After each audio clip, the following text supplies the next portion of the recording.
É Alberto? Alberto. Gravação bem, iniciada, Alberto? presidente. Tudo bem. Boa tarde a todos. Boa tarde. Pode começar a gravar para a gente, por favor, Alberto? Gravação iniciada, presidente. Muito obrigada. Boa tarde a todos. Iniciamos a sessão do dia 17 de novembro de 2020, no período da tarde.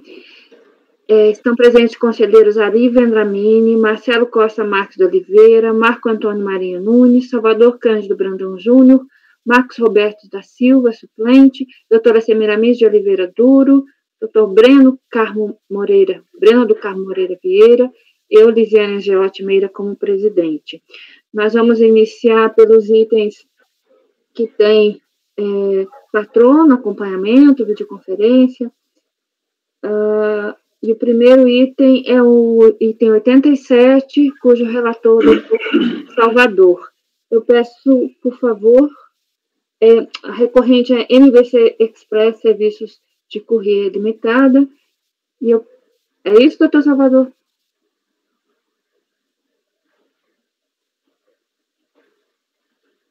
Podemos chamar o patrono?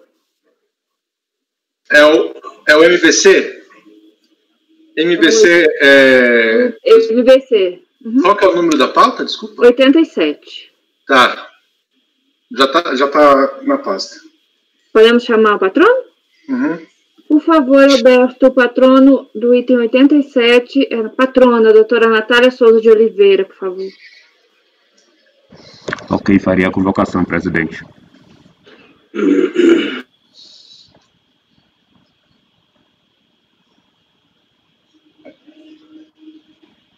Item 87 da pauta, doutora Natália, seu processo será julgado agora. Por favor, verificar a mensagem privada no chat. Salvador, 87 não está na pasta. Peraí. Patrona convocada, presidente. Muito obrigada.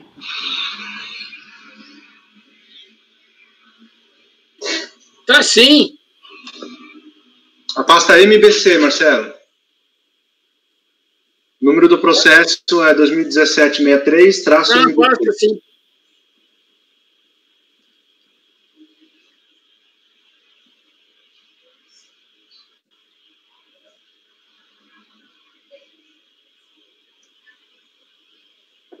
Achou, Marcelo?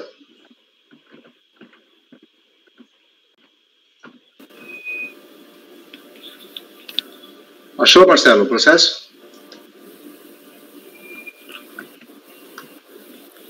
Microfone, Marcelo. Boa tarde, doutor.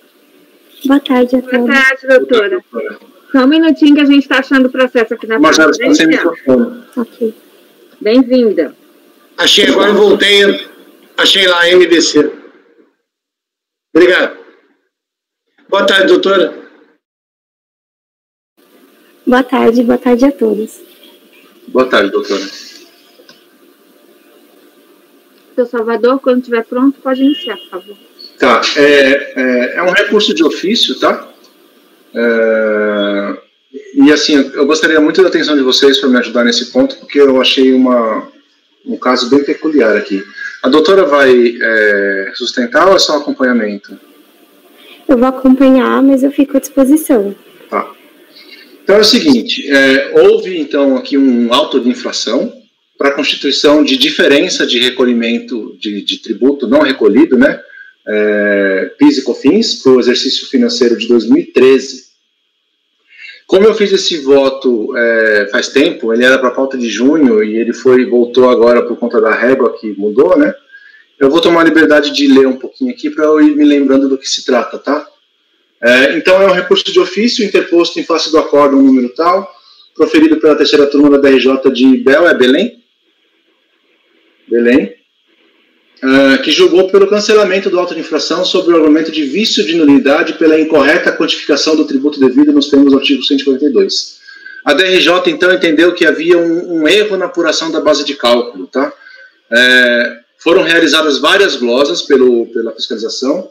Então, o lançamento de ofício cancelado pela DRJ foi lavrado para constituir crédito tributário de COFINS e de PIS não cumulativos para o período de 2013 nos valores totais de 5.907 e 1.232, respectivamente, já incluído aí multa e juros, tá? Foi aplicada a multa de ofício de 150% porque a fiscalização identificou fraude e interposição de pessoas inexistentes para a compra de produtos para geração de créditos de insumos, tá? Os autos de infração, então, foram cancelados em sede de preliminar, cancelando-se por vício material. Portanto, o mérito da infração não foi analisado pela DRJ. O mérito, eu digo, o mérito das glosas, a identificação das pessoas inexistentes e a atribuição de responsabilidade solidária para sócios e outras pessoas jurídicas que participaram da suposta fraude. Tá? Em breve síntese, derivam de glosas de crédito das contribuições realizadas pela autoridade administrativa em conclusão de minucioso trabalho de fiscalização. Conforme extenso termo de verificação fiscal, de folhas 4.357 a 4.465, as glosas tiveram por motivação a falta de previsão ou autorização legal para o crédito sobre algumas despesas que não foram consideradas insumos, como, por exemplo, serviço de segurança, tecnologia, marketing, royalties, hospedagem e etc. A fiscalização realizou ainda glosas apuradas sobre despesas incorridas na contratação de prestação de serviços fornecidos por outras pessoas jurídicas consideradas pela fiscalização sem substância econômica e que pertencem ao mesmo grupo de fato. Muitas delas sediadas no mesmo endereço. A fiscalização constatou que muitas não têm ativos nem funcionários, muitas são administradas pelo próprio responsável legal da autuada ou por seus parentes. Outras têm no quadro societário algum parente, às vezes o sócio de alguma outra empresa é o próprio empregado da autuada, algum empregado da autuada. As empresas, então, dividem custos e despesas da atividade, inclusive os empregados. Aqui está uma listagem das empresas, tá? Tirei o print aí para vocês verem. Então, aqui na página 4, consta dos autos 15 termos de intimação no bojo de um processo de fiscalização que perdurou por mais de 1 ano e meio, analisando toda a sorte de documento contábil, fiscal, contratos, dentre outros. Com a conclusão da fiscalização, a autoridade fiscal glosou os créditos apurados sobre os serviços prestados por esses fornecedores fictícios, coloquei entre aspas, tá? Alguns deles no Simples Nacional, sobre acusação de fraude e sonegação fiscal, diante da diminuição fraudulenta do montante das contribuições devidas, incluindo no polo passivo como responsáveis solidários diversos sócios e administradores, pessoas físicas e jurídicas. Acho que o auto de infração é esse, tá? O que a DRJ, por que a DRJ cancelou o auto de infração? A DRJ falou assim, olha, tá aqui a ementa do voto, do acórdão, e ele falou que houve um vício, uma ofensa ao artigo 142 do CTN, uma falha na quantificação do montante de tributo devido. O que ele falou? Olha, o tributo ele incide sobre receitas, sobre o faturamento. Então, a base de cálculo das contribuições deve ser a receita. O que o fiscal fez? Ao glosar as despesas, pegou como base de cálculo essas despesas glosadas e aplicou a alíquota. Então, há um vício de fundamentação da base de cálculo. Correto? Alguma dúvida? Posso prosseguir ao meu voto?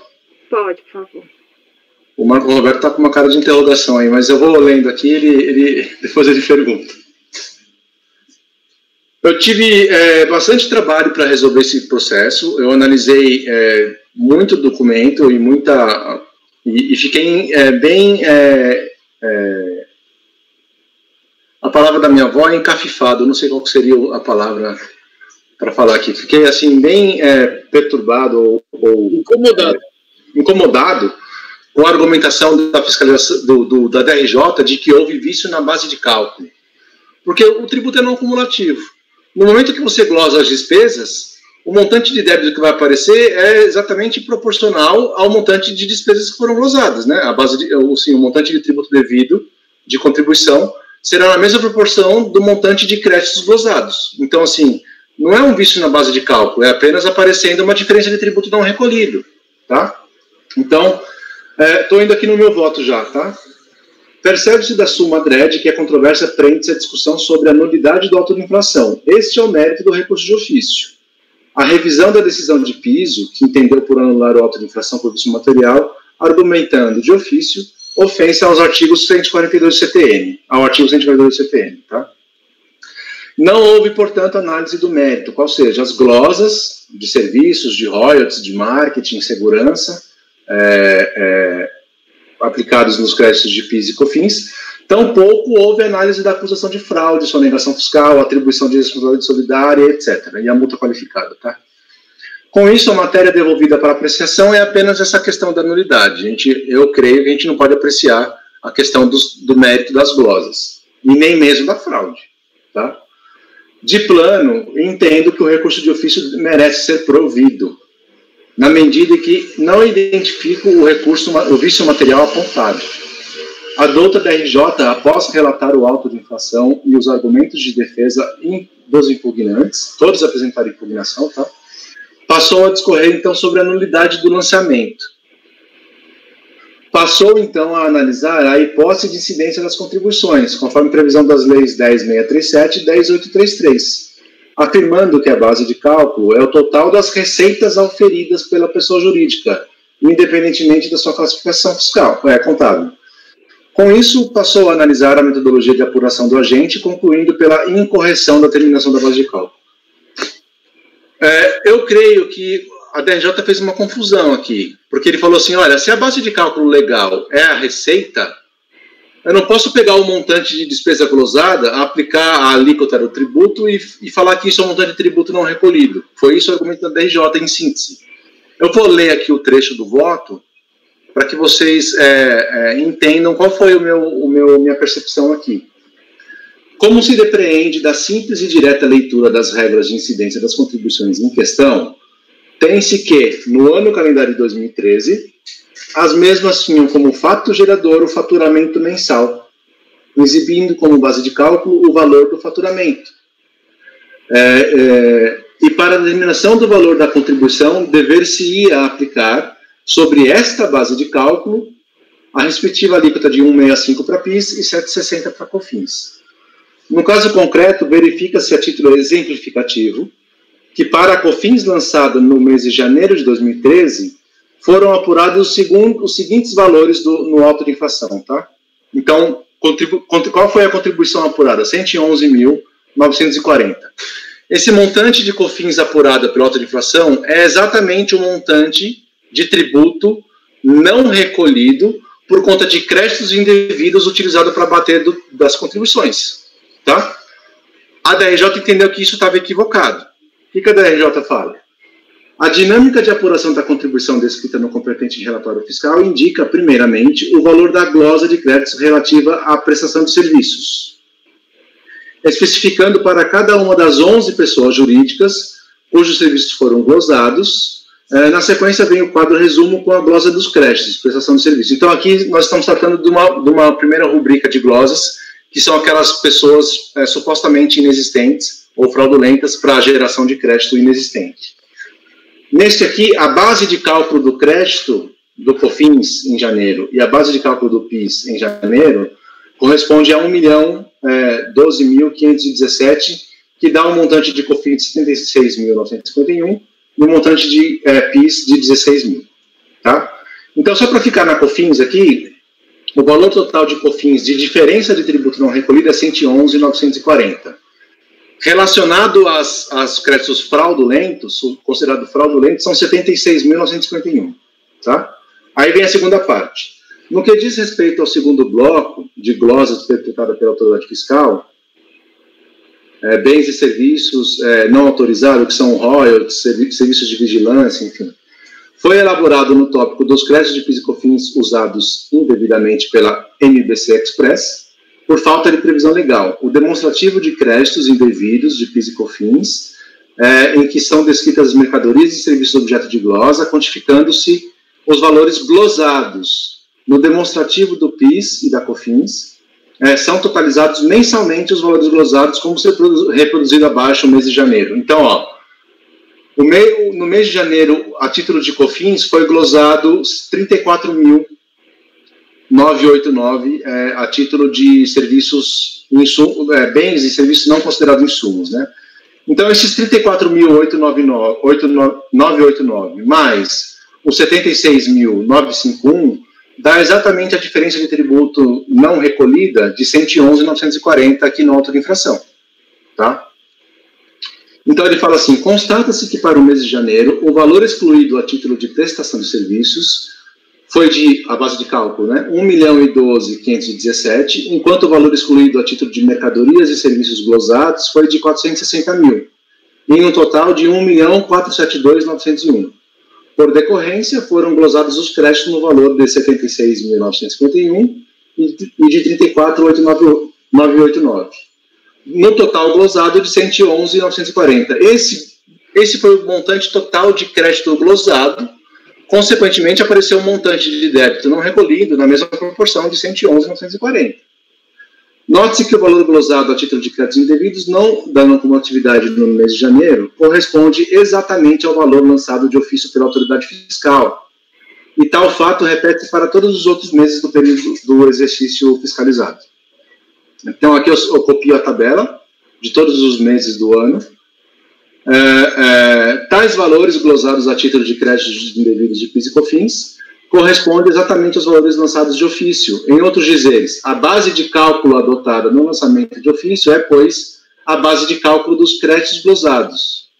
No plano da delimitação legal conferida ao lançamento de ofício, tem-se que o artigo 142 do CPN e o artigo 10 do Decreto 1035 estipulam os seguintes elementos essenciais para o ato administrativo, que é a quantificação da matéria tributável. Né?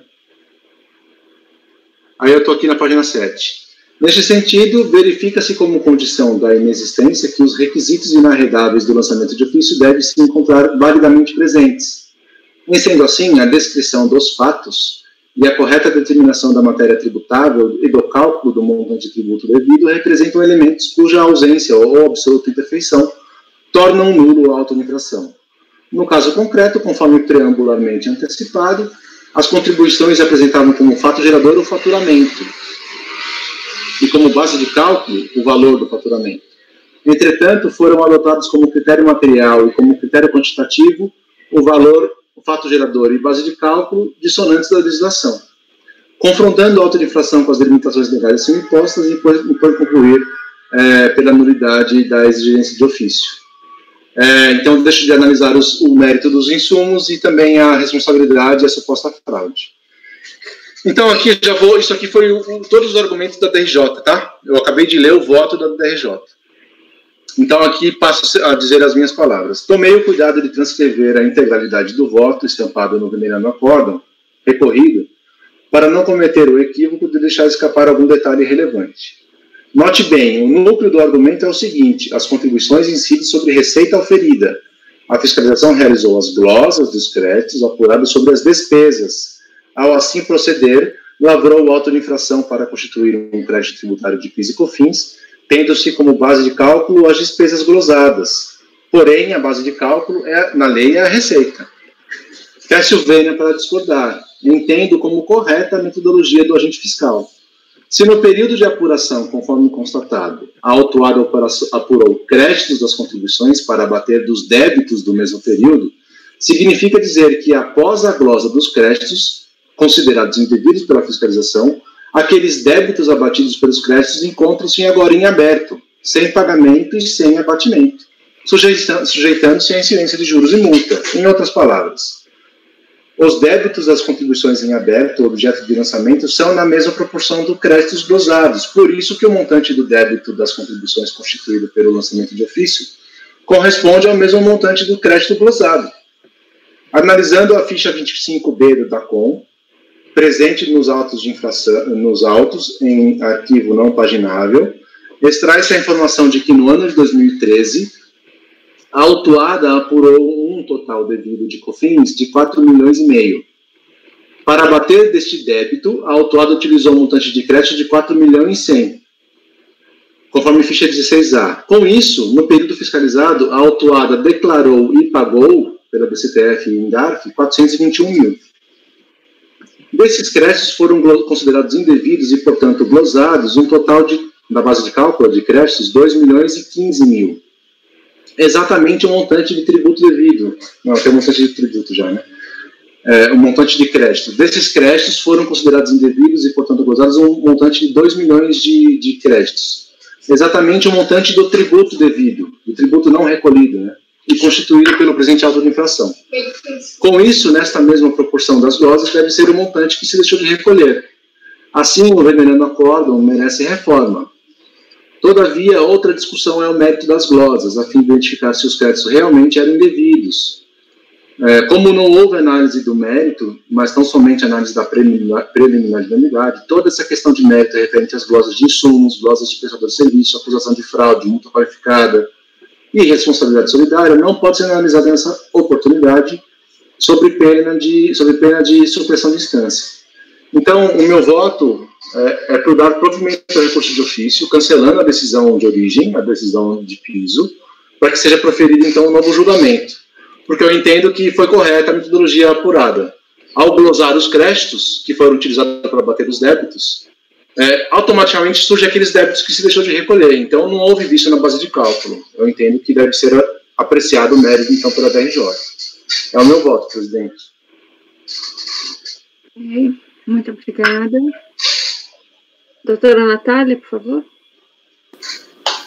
Oi, obrigada. Eu não tinha pedido para sustentar porque não tinha razões e aí eu não fiquei até um pouco na dúvida sobre o cabimento ou não. Mas eu acho que o grande ponto do acórdão e até da impugnação é que a glosa ela foi feita total, até no primeiro bloco, que foi quanto à prestação de serviço e supostas fraudes. Não foram analisadas as rubricas individualmente ou dispêndio.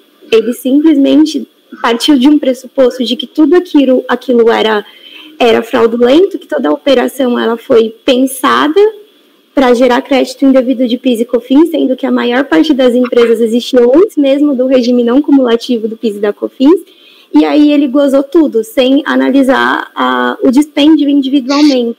Então, quando eu vi o acórdão, eu entendi que muito da nulidade também se justificava nisso, pela falta de análise individual de cada serviço, de cada rubrica, enfim.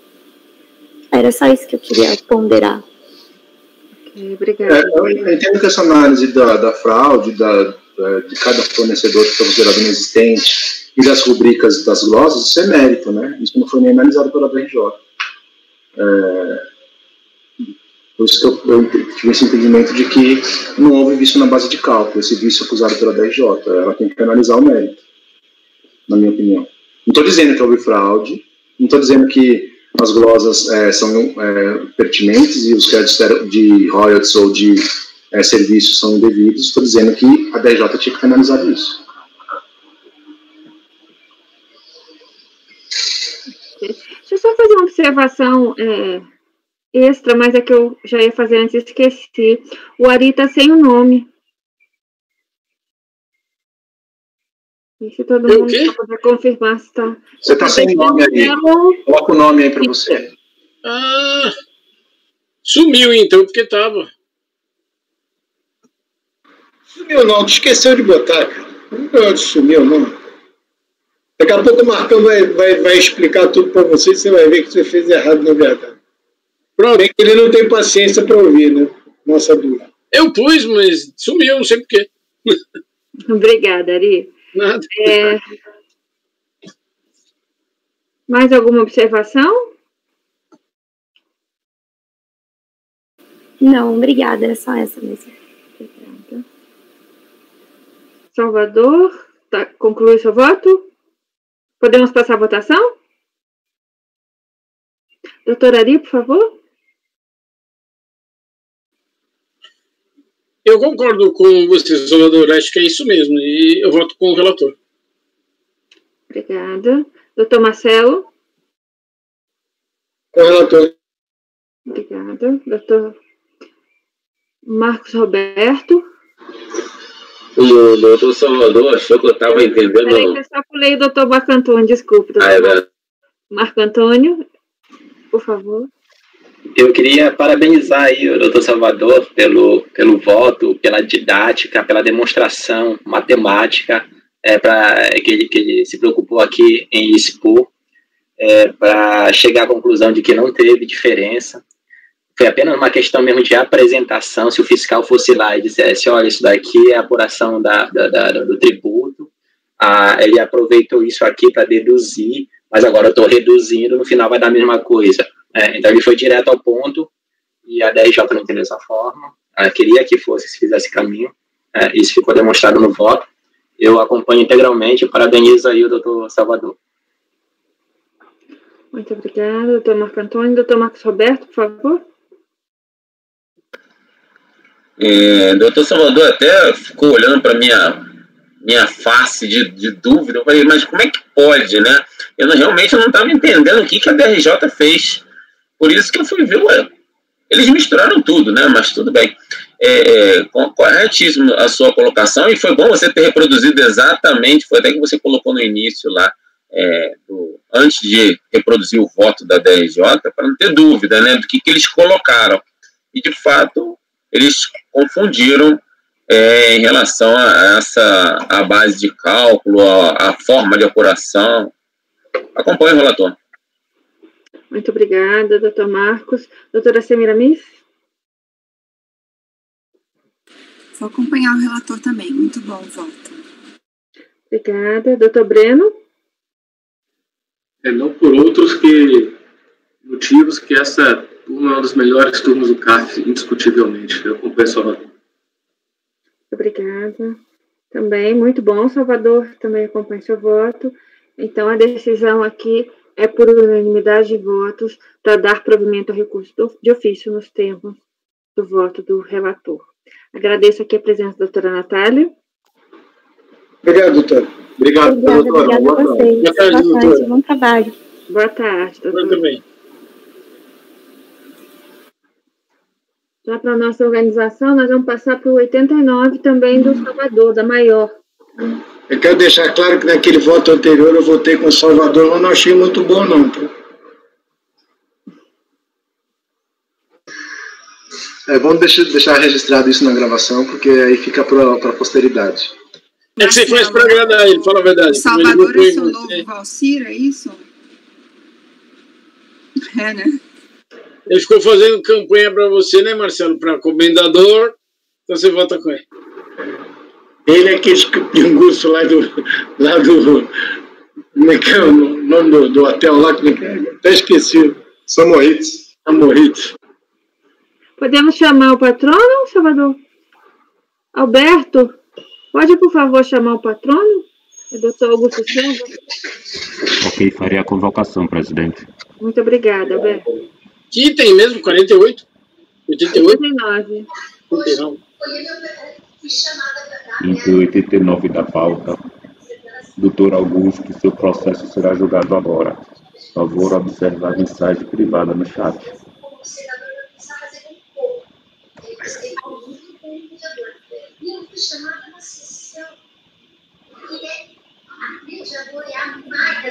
Patrono convocado, presidente.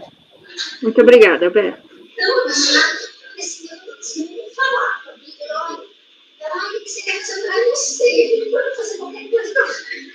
Estou aqui.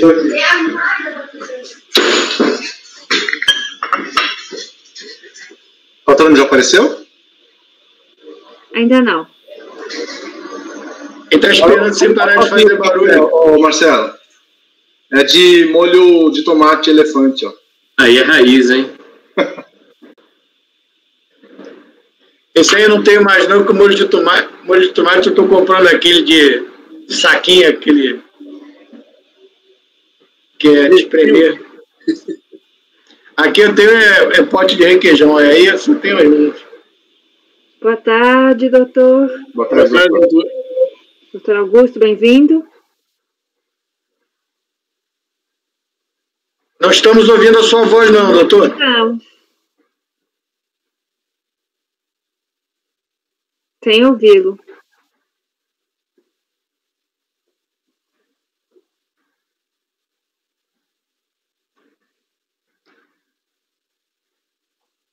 Qual é esse processo, Salvador? 89. 89, Maiorca. A gente já julgou um caso desse, não? Não, ele estava na pauta de setembro, mas não deu tempo de julgar. Tá. Bem agora? Agora sim. Perdoe-me. Sem problema. Seja bem-vindo, doutor Augusto. Muito obrigado, senhor presidente. Boa tarde a todos, perdoe-me. Boa tarde. Boa tarde. Então, doutor. Então, nós passamos ao julgamento do item 89, cuja recorrente é a Maiorca Comércio Limitada. Nós temos a presença aqui do patrono, doutor Augusto César Pereira Sampaio do Nascimento, bem-vindo, e o relator, doutor Salvador. Doutor Salvador, palavra é sua. Já está na pasta, tá? Eu já abri. Todo mundo já conseguiu abrir, Marcelo? Bom, o doutor... logo, Marcelo. Por que ele pergunta logo para mim? Porque o seu computador está dando problema para você, né? E se o Marcelo conseguir abrir, qualquer um abre.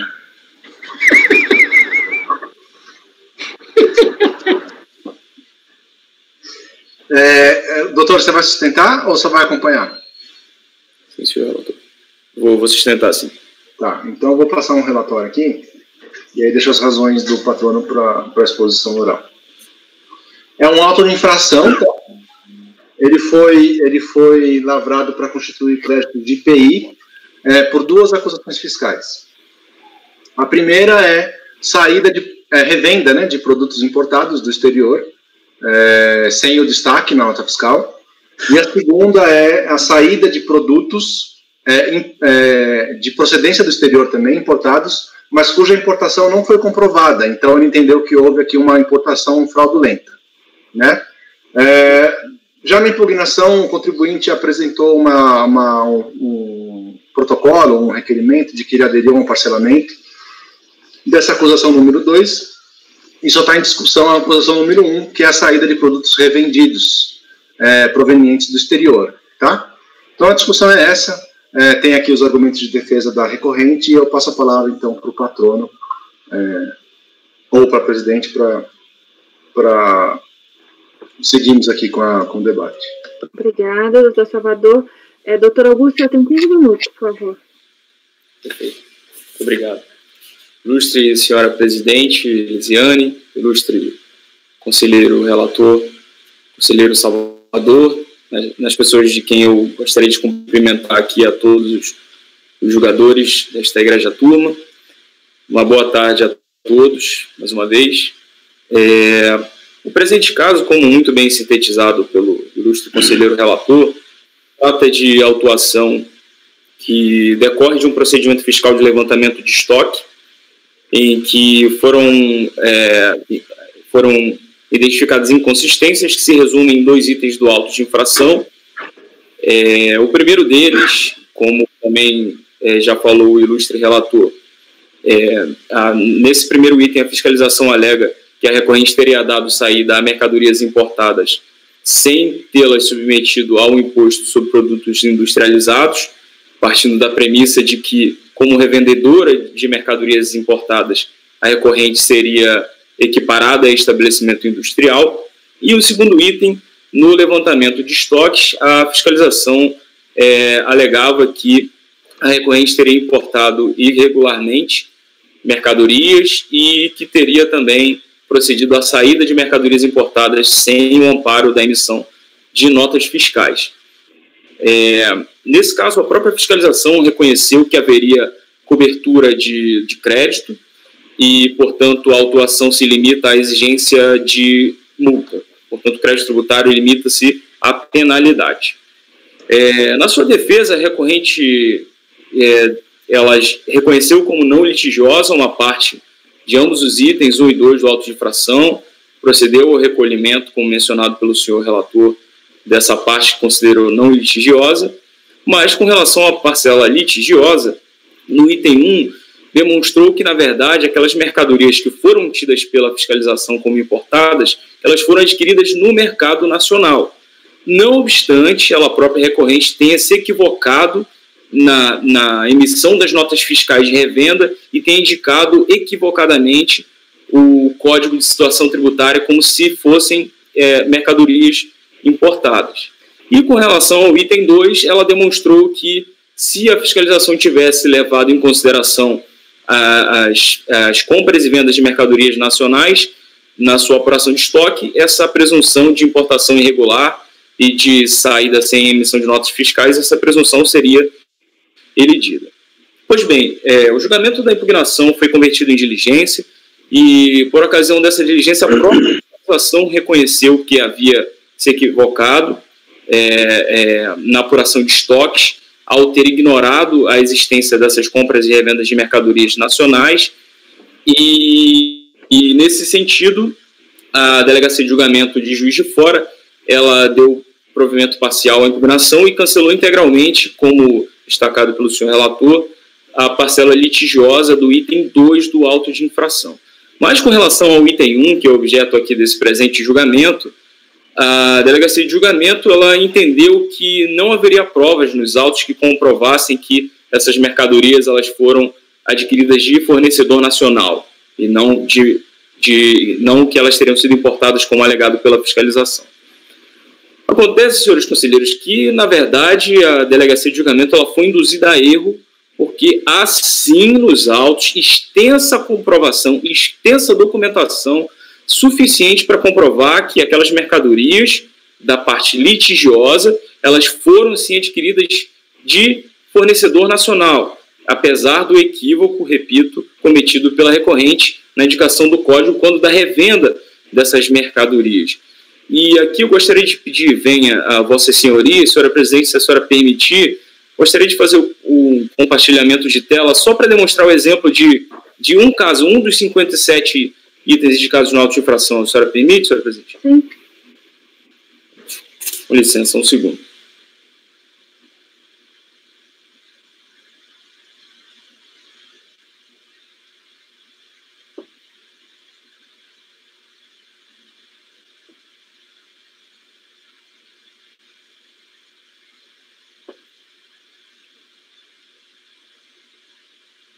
Os senhores estão vendo a tela? Sim. Certo. O exemplo que eu vou apresentar aqui é o produto que está na planilha 12, anexa ao auto de infração, é o produto de código OQTB 962. Aqui, como os senhores podem ver, essa é a planilha 12 do auto de infração, um print de tela que nós fizemos do caput dela, né, a aplicação do código do item OQTB 962. Essa daqui é a nota fiscal que está nos autos do processo, tá? A nota fiscal que foi emitida pelo fornecedor nacional aqui, Vitorina Biju Indústria e Comércio, uma empresa brasileira que está localizada no município de Petrópolis, aqui no estado do Rio de Janeiro. Como os senhores podem ver aqui nesta segunda seta vermelha, a indicação do código do produto são brincos, o código OQTB 962, exatamente aquele indicado no auto de infração. E aqui nós temos a nota fiscal de revenda que foi emitida pela recorrente, tá? Aqui na setinha vermelha os senhores podem ver também o mesmo código OQTB 962, o brinco orquídea, é o mesmo produto, apesar de, no campo da situação tributária, ela ter incorretamente, erroneamente, indicado o código de mercadoria importada. Pela simples comparação, fica nítido que o que ocorreu foi um mero equívoco de emissão de documento fiscal, mas que o produto ele foi adquirido do fornecedor nacional, qual seja Vitorina Biju Indústria e Comércio Limitada. Vou interromper o compartilhamento aqui. Os senhores me veem normalmente? Sim. Certo. Bem, com esse exemplo, eu não quis aqui trazer outros para não me estender muito, não ocupar muito tempo da sessão. Fica claro que existe, sim, nos autos, ao contrário do que aduziu a decisão de primeira instância, documentação que comprova que essas mercadorias elas foram adquiridas de fornecedor nacional, portanto, foram adquiridas no mercado interno e não foram importadas como alegara a fiscalização. E sendo assim, considerando ainda que essas mercadorias elas não foram submetidas a qualquer procedimento de industrialização entre a sua aquisição e a revenda, ambas no mercado nacional, o que é incontroverso nos autos, não haveria então de se falar na incidência do imposto sobre produtos industrializados. Na verdade, o que se observa aqui nesse caso, senhores conselheiros, é um cenário de dúvida, de incerteza, de insegurança da fiscalização, porque, como ela própria reconheceu, ela cometeu equívocos na apuração, no levantamento de estoques, e justamente por ter ignorado que a recorrente ela procede à compra e revenda de mercadorias nacionais também, o que é fundamental para o deslinde desse próprio item 1 do auto de infração, que é objeto deste julgamento. E, nesse caso, como o caso ele trata de uma exigência de penalidade, essa existência de cenário de incerteza, de dúvida sobre as circunstâncias materiais do auto de infração impõe até a aplicação do princípio do indúbio pro contribuinte, que está expressamente previsto no artigo 112 do Código Tributário Nacional e, especificamente para esse caso, no seu inciso 2º. Bem, aqui eu já passo para a minha parte derradeira dessa exposição. O equívoco da recorrente, senhores conselheiros, foi ter incluído nas suas notas fiscais de revenda um código equivocado de situação tributária. Esse equívoco que poderia levar, no máximo, a uma exigência de multa pelo descumprimento de obrigação acessória, o que sequer poderia ser exigido no momento em razão do decurso do prazo decadencial. Nós estamos falando de uma autuação de fatos geradores de 2001. E são por essas razões, senhores conselheiros, que a recorrente espera seja dado provimento ao seu recurso voluntário, para que seja excluída a parcela ainda em litígio do auto de infração relativo ao item 1, ou que o presente julgamento seja convertido em diligência para que a fiscalização proceda à exclusão manual desses créditos tributários. Muito obrigado. Muito obrigado. Algum esclarecimento?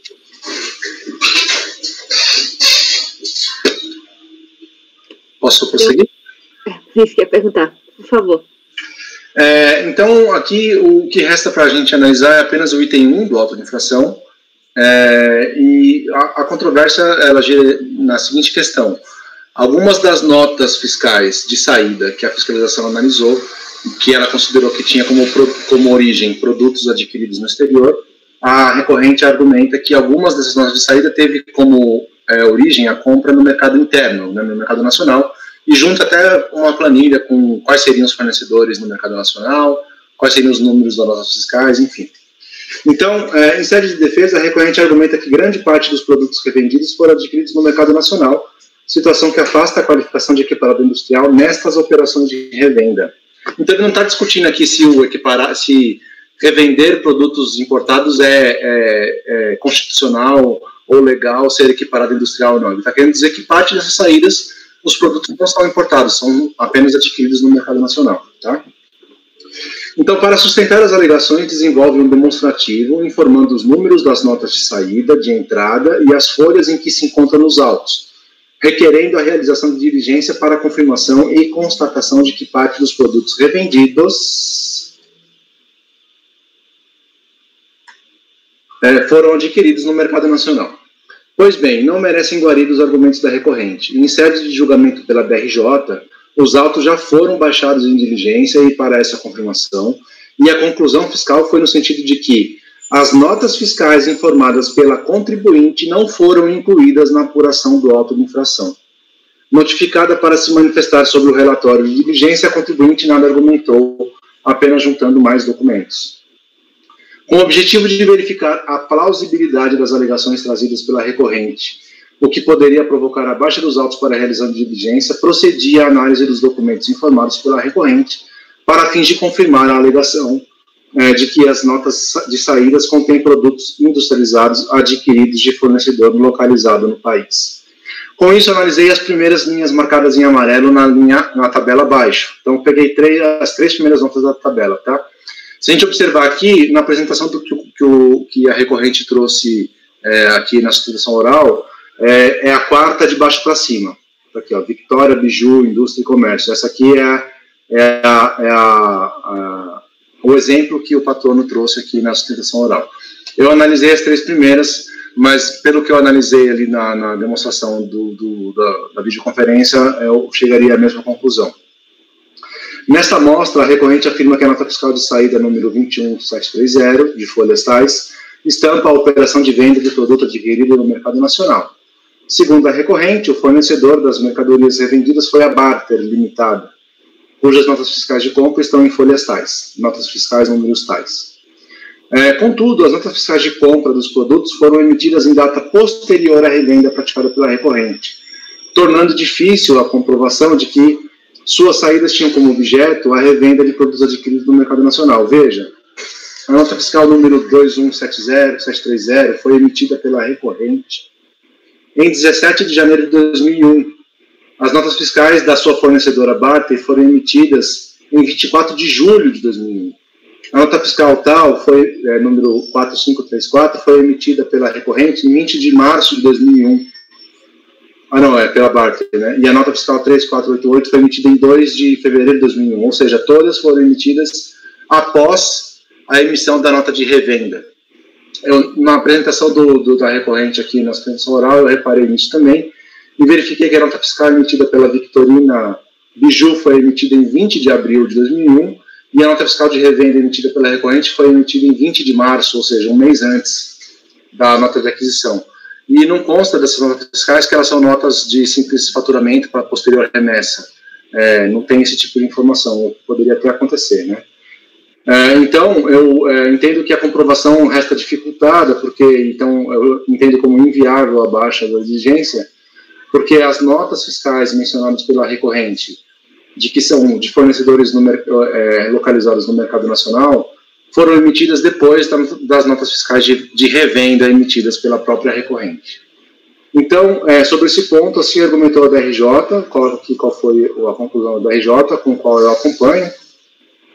A diligência realizada também identificou que os produtos revendidos objeto dessa autuação restringe-se aos produtos provenientes do exterior. Considera-se, portanto, que os produtos revendidos no país são provenientes do exterior, equiparando-se a industrial na revenda nos termos do artigo 4º da Lei 4.502. Desta feita, eu conheço do recurso voluntário para negar provimento. É o meu voto. Muito obrigada, doutor Salvador. Algum comentário?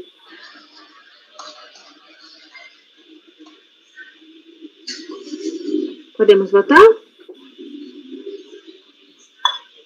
Alguma questão de fato, doutor? Poderia fazer só um esclarecimento de fato, senhora presidente, por gentileza? É importante o ponto que foi levantado pelo senhor relator, de fato, com relação à questão temporal. Acontece que o que, na verdade, tem que ser observado nessas notas fiscais é o código dos produtos, porque a gente está falando de um fornecedor nacional que emite um produto com um código que não haveria como ser coincidente com relação a se esse produto tivesse sido vendido por um fornecedor estrangeiro. Então, não obstante haja essa incongruência com relação às datas, os produtos, está demonstrado que, de fato, os fornecedores sempre foram os mesmos da recorrente. Então, apesar de haver incongruência de datas, as notas fiscais juntadas aos autos, elas demonstram que a recorrente ela procedeu à aquisição daquelas mesmas mercadorias, daqueles mesmos fornecedores nacionais, e não de fornecedores estrangeiros. Somente isso. Muito obrigado, senhor presidente. Obrigado, patrão. Eu só queria comentar uma coisa, assim, eu não estou negando a possibilidade de que algumas mercadorias foram obtidas no mercado interno. Só estou dizendo que, para as notas fiscais consideradas na fiscalização, não houve comprovação de que os produtos, nessas notas de saída, decorreram do mercado interno. Por quê? Os fornecedores brasileiros que aqui constam emitiram nota fiscal depois dessas notas de saída. Pode ter acontecido notas no futuro que incluíram esses produtos nas suas saídas, produtos nacionais, mas nas notas autuadas aqui nesse auto de infração foram consideradas pela fiscalização como decorrentes do exterior, e essas notas fiscais aqui de fornecedores brasileiros não comprovam as argumentações da recorrente de que são produtos do mercado nacional.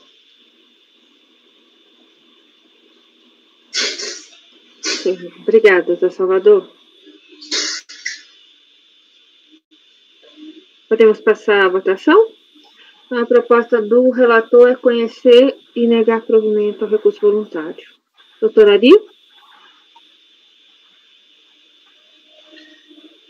concordo com o relator, a divergência de datas realmente é um problema sério, porque o que não se comprova é se houve aquisição no mercado nacional ou não das mercadorias que não foram comprovadas. Eu acompanho o relator. Obrigada. Doutor Marcelo, por favor. Acompanho. Obrigada. Doutor Marco Antônio. Com o relator. Muito obrigada. Doutor Salvador. Desculpe, doutor Marcos Roberto. Eu acompanho o relator também. Muito obrigada. Doutora Semiramis. Acompanho o relator. Obrigada. Doutor Breno. Com o relator, presidente. Muito obrigada. Eu também. Então, a decisão é por unanimidade de votos negar provimento ao recurso voluntário. Muito obrigada, doutor Augusto. Obrigado, doutor. Encerramos o julgamento desse item da nossa Boa tarde, doutor. Boa tarde. Obrigado. Boa tarde a todos. Bom trabalho. Obrigado.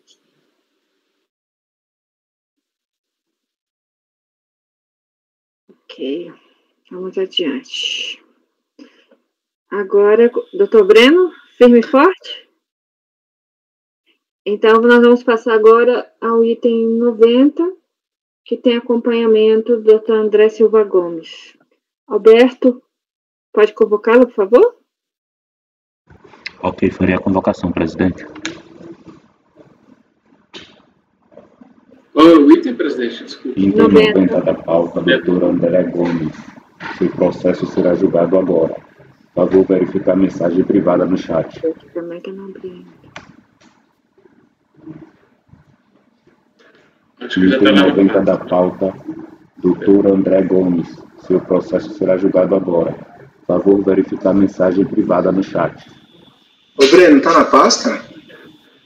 Eu acho que sim. Ah, não. Foi o único que faltou. Peraí, 2 segundos. Patrono convocado, presidente.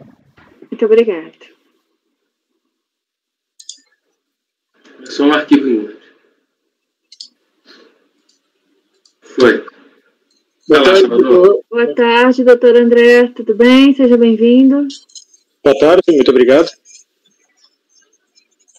Só um momentinho que nós estamos organizando aqui para iniciar, por favor.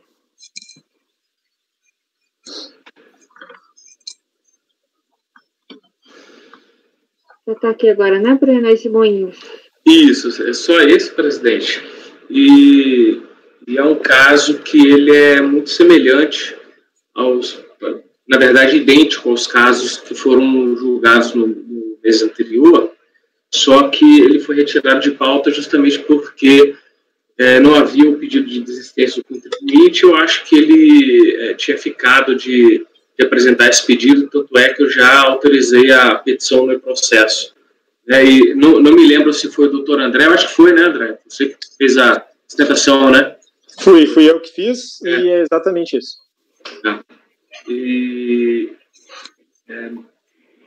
Querem que eu faça aqui... Vou fazer um relatório, presidente, de forma um pouco mais sucinta. Ele já está também grifado para que todos vejam, né? E, enfim, aí retomo a palavra para a senhora. Recurso voluntário interposto contra a DRJ de Porto Alegre, em que o contribuinte transmitiu um pedido de ressarcimento de crédito presumido de IPI para ressarcir o valor de contribuição para o PIS e PASEP da COFINS incidentes na aquisição de insumos empregados da industrialização de produtos exportados, né, de modo que a unidade de origem deferiu parcialmente o ressarcimento, porque foram excluídos da base de cálculo do benefício valores de aquisição de insumos de pessoas físicas e não sofreram incidência do PIS e COFINS, e também porque foram excluídos da base de cálculo os valores correspondentes a serviços de fretes pagos isoladamente por falta de autorização legal para sua inclusão no custo dos insumos adquiridos. De tal sorte que a DRJ opinou, na sequência por julgar improcedente a manifestação de conformidade do contribuinte, pelo que transcrevo a emenda. Por fim, o contribuinte apresentou o recurso voluntário, ora sujeito à análise do CARF, essencialmente refere-se aos termos apresentados a Lures sua manifestação exordial. De tal sorte, reclama pela reforma da quadra da DRJ, causado nos seguintes argumentos: a inclusão das aquisições de insumos de pessoas físicas no cálculo do crédito presumido de IPI e a inclusão dos valores pagos a título de frete na aquisição de insumos se amolda aos artigos 1º e 2º da Lei número 9.363 de 96. Os seus valores incorridos são considerados no custo dos insumos. Esqueci de colocar aí no relatório, mas o contribuinte apresentou no dia 23 de setembro a petição justamente de desistência, né, ao pleito alusivo aos fretes pagos nas aquisições de matérias-primas. Então, o processo segue em relação à análise dos outros temas, como bem fizemos na sessão anterior. Presidente, esse é tentei ser o mais sucinto possível. Relatório. Muito obrigada, doutor Breno. Doutor André, gostaria de fazer alguma consideração? É só acompanhamento, né? Sim, é só acompanhamento, creio que porque se trata de um julgamento que não teve alteração dos membros do colegiado, não é? Isso. Então, eu só vim para comparecer e acompanhar em tempo real o julgamento. Muito obrigado. Obrigada, doutor André. Doutor Breno? Obrigado, presidente. O recurso ele encontra, atende aos pressupostos de admissibilidade, extrínsecos e intrínsecos, então eu conheço dele, né, e faço especial ressalva ali com relação ao pedido de desistência, né. Guardando coerência com aquilo que foi julgado na última sessão, eu faço aqui considerações a respeito dos insumos adquiridos de pessoas físicas, né, a respeito do teor do RESP 993164 de Minas. O doutor André já deve ter tido acesso ao acordo que foi publicado, então eu peço vênia para passar também em relação a esse ponto, já que é uma matéria mais teórica e que já se encontra acumulado por intermédio do enunciado número 494 do STJ. E também que encontra amparo de diversos acordos aqui do CARF. Da decisão da DRJ, eu faço ali também, eu copio e colo o trecho da decisão da DRJ, né, eu afirmo que, conforme relatado a Iures, o acordo da DRJ afirmou o entendimento no sentido da impossibilidade de ressarcimento do PIS/PASEP da COFINS, incidentes sobre aquisições. O esboço do benefício previsto no artigo 1º requer o efetivo recolhimento das contribuições pelos fornecedores. Os julgadores de piso entenderam que esta intelecção encontra hospedâneo nos termos da INSRF 2397, qual regulamentou os termos do artigo 2º para o 2º da indigitada lei. Ademais, não sendo as pessoas físicas contribuintes do PIS/PASEP da COFINS, não haveria incidência desses tributos nas aquisições, portanto, não haveria que ressarcir ao adquirente. No que cinge a exclusão da base de cálculo do crédito presumido, do serviço de frete pagos pelo transporte de insumos adquiridos, aí eu transcrevo o que disse a DRJ. E com base justamente nesses aspectos que eu já falei assim, estão aí transcritos, a manifestação de inconformidade restou indeferida. Já indo para o pleito do contribuinte, lá na página 8, sendo bem direto, percebe-se que desde a gênese do PAF não se trata de debate referente ao quantum de habeata, né, mas sim ao undebeata, de modo que essa discussão serve normativo do creditamento citado na DICOMP. Eu prossigo, no caso específico do frete, esbarra também na questão probatória. Em sentido exato oposto àquele exibido pela DRJ, o recorrente clama pelo direito ao crédito presumido de IPI das aquisições de insumos de pessoas físicas, bem como pelo direito ao crédito decorrente de serviços de frete de insumos prestados por pessoas jurídicas contribuintes de PIS e COFINS. Essa cena cumpre cindir a presente análise dos dois pontos ora sob debate. Trouxinha nesse espectro, esse mistério lembrar doravante a existência recursal carreada da discussão.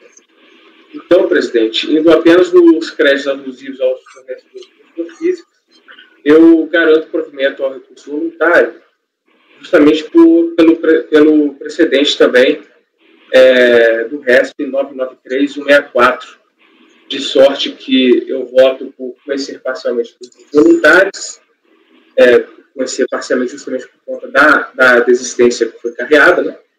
E na parte conhecida, dar-lhe parcial provimento, reconhecendo-lhes os créditos decorrentes da aquisição de insumos de pessoas físicas.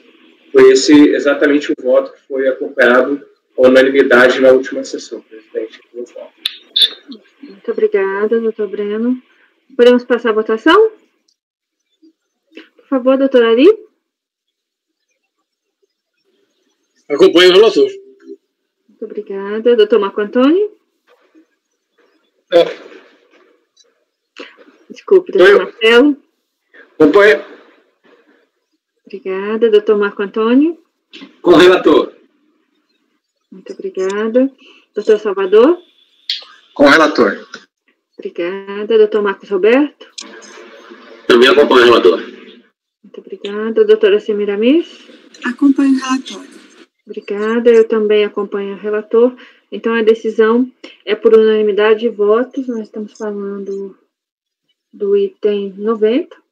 Unanimidade de votos, conhecer parcialmente na parte conhecida dar provimento ao recurso voluntário. Hoje encerramos esse julgamento e agradecemos aqui a participação do doutor André. Obrigado, doutor. Boa tarde. Muito obrigado a todos. Um bom trabalho. Obrigado.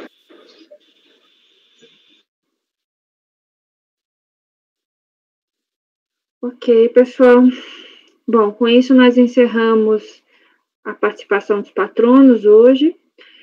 Pela regra da portaria, a gente tinha que retomar onde paramos, seguindo a numeração, mas devido ao estado de saúde do Dr. Breno, eu acho que é melhor aproveitar enquanto ele está em condições de fazer a relatoria, então nós vamos, por essa razão, fazer uma pequena inversão aqui na ordem. Para onde que vamos, doutor Breno? Qual item? Obrigado pela deferência, presidente. É o item 50, o item 50, 58 e 59. Os três itens são de uma parte que já julgamos também, se não me engano, no mês passado, no mês retrasado. Só deixa eu me localizar aqui, peraí. São da manhã. São da manhã. Da manhã. Nós vamos julgá-los conjuntamente, é isso? Não, eles eu acho melhor julgar em separado, mas a matéria é porque um está penso ao outro, é aquela discussão de auto de infração e, perdão, presidente, de decope de um caso ausência de liquidez de certeza e outra multa de 150%, que até o Marcos Roberto falou que estava tendo até um caso... Só para eu anunciar, nós vamos começar com qual? Um 50. Então, nós vamos agora ao julgamento do item 50, cuja recorrente... 50 é repetitivo, né? Vai até o 57. Isso. Item Muito 50, perspicaz do Salvador. Item 50, cuja recorrente é FIDO, construtora, montagem industriais, importação e exportação limitada. É de relatoria do Dr. Breno. Dr. Breno, por favor. Obrigado, presidente. O caso ele é bastante semelhante àquele que julgamos no mês passado, referente à mesma parte. Tá? São 3 processos em que a mesma parte figura neles e que... A Semiramis está acompanhando? Ixi, eu acho que ela caiu. Semiramis? Vamos não obedecer esse bolo aí. Libera aí.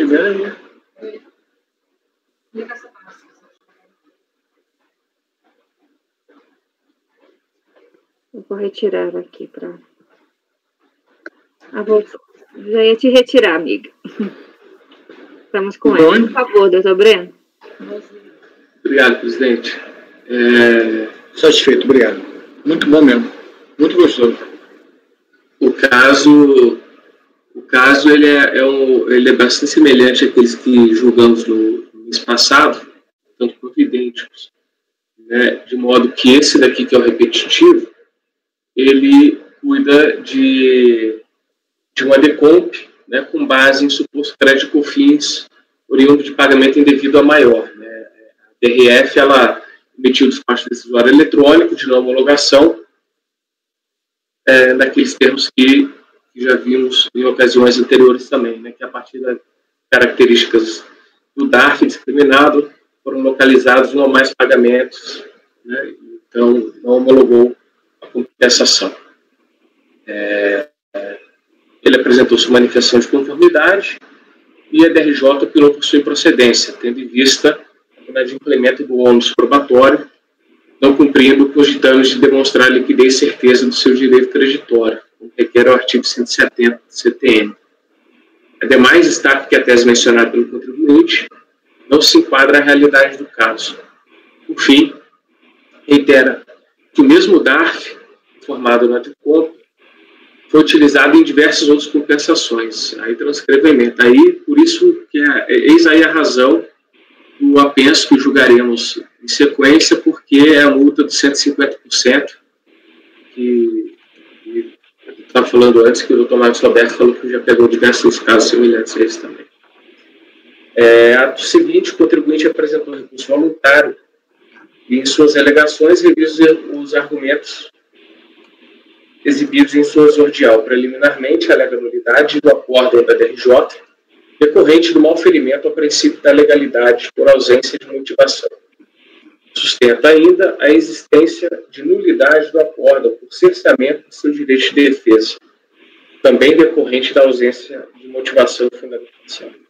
Quanto ao mérito, entende o contribuinte que seu direito é legítimo, eis que, ao calcular o quantum debiatum da COFINS, utilizou-se de base de cálculo com valores que indevidamente a integravam, ou seja, de base de cálculo ampliada. A percepção é lastreada em teses do Supremo Tribunal Federal, cuja declaração de inconstitucionalidade oferece amparo ao direito vindicado. Por fim, requer seja permitida a apresentação extemporânea de provas. Esse é o relatório, presidente. Muito obrigada, doutor Breno. Obrigado. Eu adotei a conclusão deste voto aqui, semelhante àquela que foi alcançada a unanimidade por essa turma no último julgamento, tá? Que foi a rejeição das preliminares de nulidade. Né?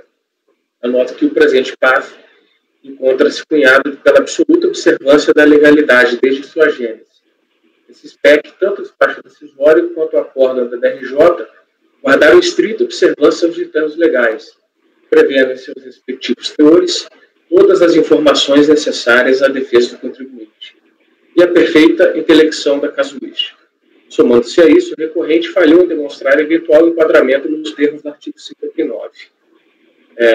Faço ali também alusão às alegações genéricas de nulidade que foram feitas, de modo que rejeito as preliminares, presidente. No mérito, eu também não vejo razão ao pleito recursal justamente por falecer ao contribuinte a demonstração de liquidez e certeza conforme requer o artigo 170 do CTN. Sigo o teor do voto nos termos já conhecidos pelos senhores, de modo que, contudo, o contribuinte falhou em juntar as escriturações contábeis e fiscais completas, que acaba esvaziando o seu pleito. Junto à jurisprudência dessa corte e, como já exposto a Lures, o vértice do debate compensatório circunda estritamente a demonstração de liquidez e certeza, estando incontestável o desiderato alcançado pela DRJ em seu teor de julgamento. Por fim, no que cinge a eventual inconstitucionalidade veiculada em teses do STF, ressalto que a alegação foi feita de forma inequivocamente genérica, sem qualquer direcionamento ao quadrante fático normativo que, supostamente, se enquadraria o contribuinte. Então, resta clara a necessidade de se negar provimento ao pleito do contribuinte. E quanto à apresentação adicional de prova, o contribuinte também não juntou, nem mesmo em sede deste recurso voluntário, novos elementos documentais que viessem a robustecer o seu pleito. Portanto, fica absolutamente despropositado qualquer reconhecimento posterior a esta ocasião também que estamos em debate. Então, eu concluo, presidente, por rejeitar as preliminares de nulidade e, no mérito, negar provimento a recurso voluntário. Ok, muito obrigada, doutor Breno. Podemos votar? Doutor Ari, por favor. Acompanho o relator. Muito obrigada. Doutor Marcelo? Oi, relator. Obrigada. Doutor Marco Antônio? Acompanho o relator. Doutor Salvador? Acompanho. Doutor Marcos Roberto? Também acompanho o relator. Obrigada. Doutora Semira Miss? Acompanho o relator também. Eu também acompanho o relator, então a decisão é por unanimidade de votos, esse é o item 50, rejeitar as preliminares de nulidade no mérito negar provimento ao recurso voluntário. Como bem lembrou o doutor Salvador, nós temos aqui, essa decisão tem efeito repetitivo para os julgamentos dos itens 51 e 57. Então, estão os itens 51 e 57 com a mesma decisão, aqui, aprovado.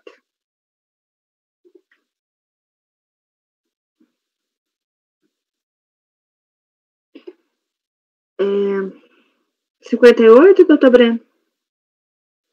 Obrigado, presidente. O 58, ele decorre daquele aspecto que mencionamos no processo anterior. Deixa eu só mencionar aqui, só para ficar gravado. Claro. 58, a recorrente é a mesma, FIDO Construtora, Montagem Industriais, Importação e Exportação Limitada.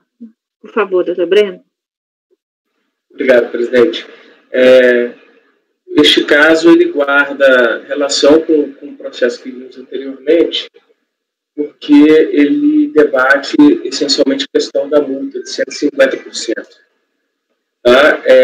Então, eu transcrevo o relatório da DRJ, de modo que, ao avaliar a manifestação de conformidade, a instância de piso opinou por sua improcedência, tendo em vista o cabal enquadramento ao artigo 18, parágrafo 2º da 10.33, e ao inciso 1 do caput do artigo 44 da 9.430.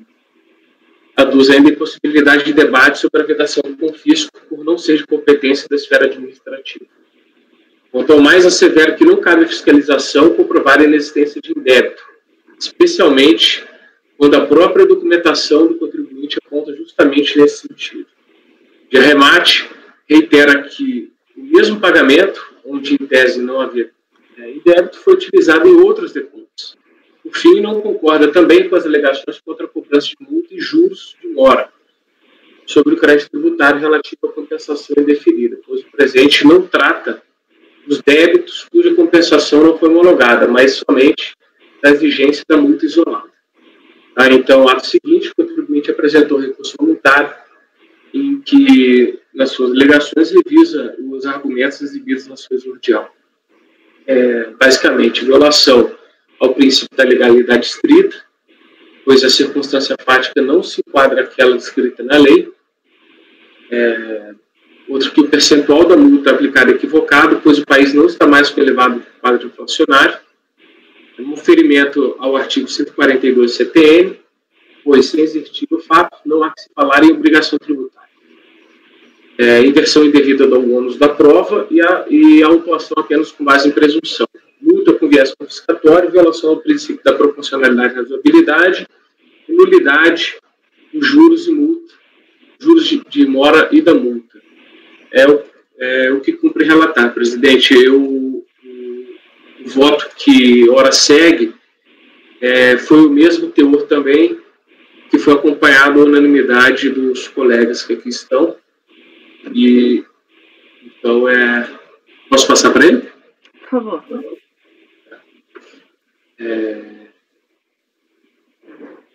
Quanto à violação à legalidade estrita, deixa eu ver aqui. Como visto, o contribuinte alega violação ao princípio da legalidade estrita, pois a circunstância fática não se enquadra àquela descrita em lei. Contudo, a situação é exatamente oposta, conforme nicho do enquadramento legal, aqueles preceitos que já mencionei. Quanto mais a alegação genérica de não aferimento a princípio e a norma, nada logra exibir o direito vindicado.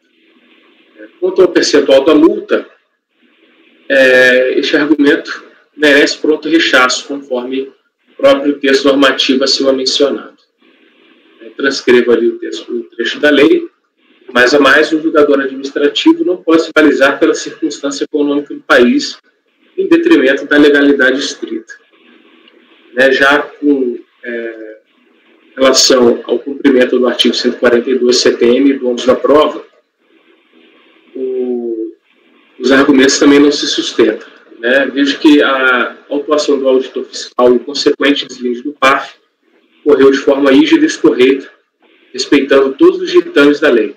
Novamente, o recorrente faz uso de alegações genéricas e infundadas para macular o processo fiscal, sem apontar precisamente onde se quer da vindicada violação legal. No outro tópico, já no que diz respeito ao que o contribuinte alega, a autuação por presunção, embora eu discorde com veemência. A referida autoridade fiscal e a DRJ procederem com profundo esmero na identificação das práticas carreadas pelo correspondente, protegendo todas as provas colhidas ao longo do PAF, as quais também não foram rechaçadas a contento pelo contribuinte. Razão pela qual cito também o acórdão com jurisprudência deste caso. De arremate, vale ressaltar que a prática levada a cabo pelo contribuinte de utilizar o mesmo pagamento para fins de compensação de diversos encontros não foi contestada. E, de igual forma, vejo uma atitude claramente classificada nos quadrantes normativos consignados no artigo 18, parágrafo 2º da 10.833, no inciso 1 do caput do artigo 44 da norma 1430. Logo, todos os argumentos veiculados pelo recorrente caem por terra. Já com relação à luta confiscatória e violações aos princípios da razoabilidade e proporcionalidade, este aspecto cai na súmula 2, razão pela qual merece pronto rechaço também por esta culpa. O sopesamento dogmático da legislação tributária não comporta análise deste tribunal administrativo. Por fim, no que cinge a aplicação a legalidade dos juros e da multa, já é caso simulado também nessa corte administrativa, no enunciado número 108. Então, presidente, rebatendo item a item do recurso voluntário, meu voto segue negar-lhe provimento à integralidade. Esse é o meu voto. Muito obrigada, doutor Breno. Podemos votar? Doutor Ari, por favor. Com o relator. Muito obrigada. Doutor Marcelo. Com o relator. Obrigada. Doutor Marco Antônio. Acompanhe o relator. Muito obrigada. Doutor Salvador. Acompanho. Muito obrigada. Doutor Marcos Roberto. Também acompanho o relator. Muito obrigada. Doutora Semiramis. Acompanho o relator. Eu também acompanho o relator. Então, a decisão é, por unanimidade de votos, negar provimento ao recurso voluntário. Isso a gente está no item 58. Passamos agora ao 59, doutor Breno. 59, presidente, ele é um pouquinho diferente dos casos anteriores. Eu não me lembro se a gente apreciou caso semelhante desse contribuinte no último mês. Porém, ele também guarda bastante semelhança com o que vimos anteriormente. É um PER eletrônico referente aos créditos COFINS não cumulativo vinculado à exportação do segundo TRI de 2005. O direito creditório pleiteado, a contribuinte vinculou declarações de compensação XY aqui que eu transcrevi. DRS de origem emitiu despacho decisório, deferindo o PER e não homologando as compensações. Ela escreve ali as razões e, enfim, a DRJ seguiu o mesmo caminho encontrado pela fiscalização. De modo que, ao avaliar a manifestação de conformidade, a DRJ opinou por sua improcedência, tendo em vista essencialmente o inadimplemento do ônus probatório. Em essência, rebate o argumento prescricional do contribuinte, de modo que se queda insustentável a argumentação tocante à guarda de documentos, eis que cumpre aquele a manutenção de seu acervo. Ato seguinte, o contribuinte apresentou recurso voluntário. Suas alegações basicamente reviam os argumentos exibidos em sua exordial. Sustenta que o prazo prescricional tributário é de 5 anos e, portanto, seus documentos devem ser guardados por igual período. Logo, não haveria como carrear a providência suscitada pela autoridade fiscal em 2012, cuja requisição probatória se remete ao ano de 2005. Nesse mesmo aspecto, sustenta um oferimento ao princípio da legalidade. O que ocorre é que, enquanto estava tramitando o PAF, o pedido dele de restituição, a fiscalização pediu a apresentação de documentos adicionais e ele falou que já não mais dispunha por ter passado mais de 5 anos.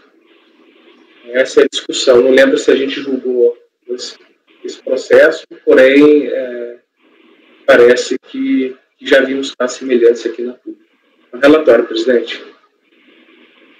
Muito obrigada, doutor Breno. Podemos passar o voto, por favor? Obrigado. Veja-se que o cerne do presente processo circunda a suficiência probatória e a recalcitrância do recorrente em reconhecer a imperiosidade de guarda de documentos por prazo superior a 5 anos. Ora, como de ampla sabência, o PAF requer instrução documental desde sua gênese. Outrossim, sopesando o formalismo exacerbado, diz-se até mesmo a apresentação de provas em momento posterior àquele do pleito exordial. Pois bem, ultrapassado esse aspecto, anoto que o caso em tela teve formulário de deconto transmitido em 15 de março de 2006, de modo que os preceitos de exibição material de liquidez e certeza deveriam aludir a este período. Em outras palavras, cumpre ao contribuinte a guarda documental do seu acervo tributário correspondente ao período indicado no deconto, independentemente de quanto tempo o fisco levaria para analisar o seu pleito. Nada mais comum providência e da imperativa regra procedimental manter todo o acervo probatório a salvo, enquanto o crédito ainda permanece em debate. Se o contribuinte se desfez de seus documentos durante o diálogo processual infindo, o fez por conta e risco. Eu transcrevo ali, então,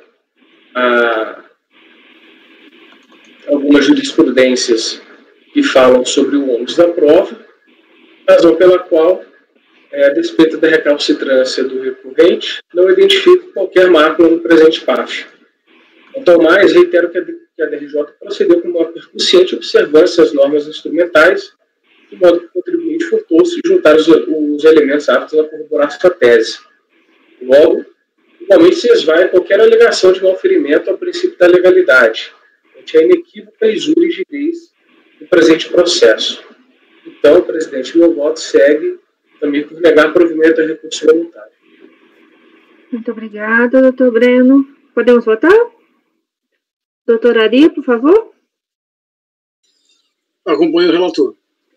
Muito obrigada. Doutor Marco Antônio. Doutor Marcelo, aqui no meu, você está tão no cantinho aqui no meu? Desculpe. Doutor Racel. Relator. Muito obrigada. Doutor Marco Antônio. Acompanho o relator. Muito obrigada. Doutor Salvador. Acompanho. Muito obrigado. Doutor Marcos Roberto. Também acompanho. Doutora Semiramis. Acompanho também. Obrigada, eu também acompanho. Então, a decisão do item 59 é por unanimidade de votos, negar provimento ao recurso voluntário.